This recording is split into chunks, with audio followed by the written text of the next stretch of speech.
Tuco the Rat here, and I'm going to do a video on how to grip the pistol.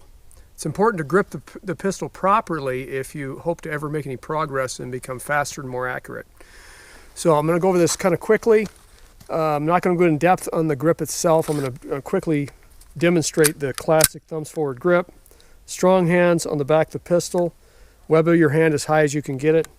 Okay, weak hand covers the strong hand, thumbs forward. You don't want any gaps in there. You want to have a real solid grip. Okay, so that's the position of the classic thumbs forward grip.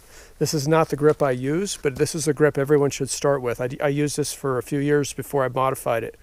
So there's more than one way to properly grip a pistol effectively, but this is the most common. This is what all the pros do. This is definitely where you should start with that hand position.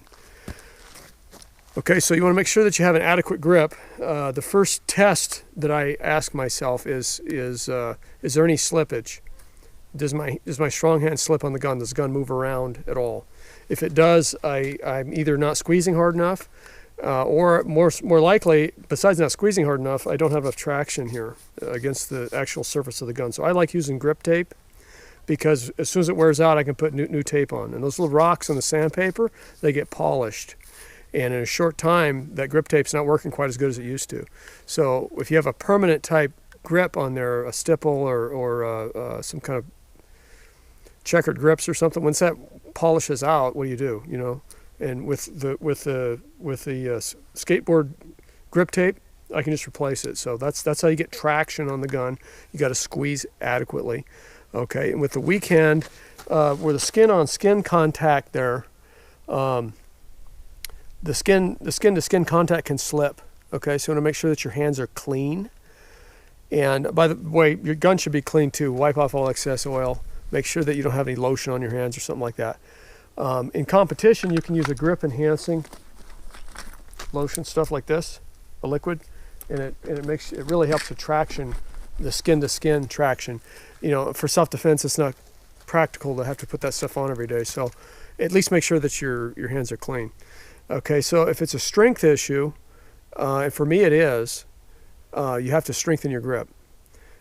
Large people with big, strong hands and big arms have an easier time stabilizing the gun because their hands cover more surface, and their hands and their arms are heavier, so they can stabilize easier. A lighter person will have trouble with it, you know. And I'm 162 pounds on after a meal, so I need all the help I can get. I'm 52, I have about half the strength that I did in my prime, so I need all the help I can get controlling that gun.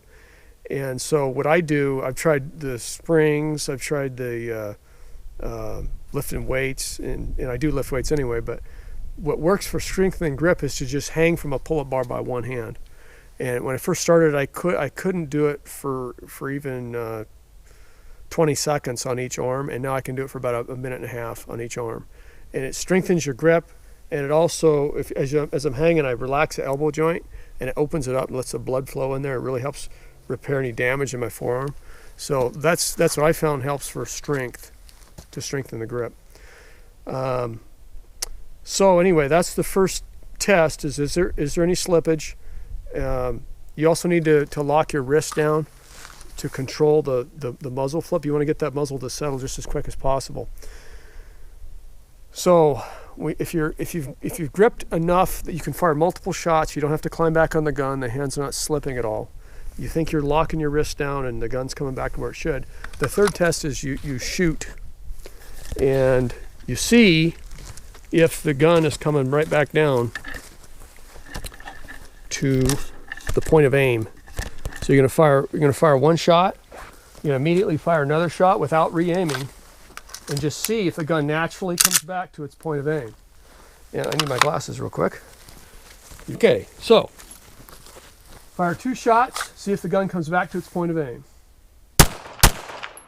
Okay, again.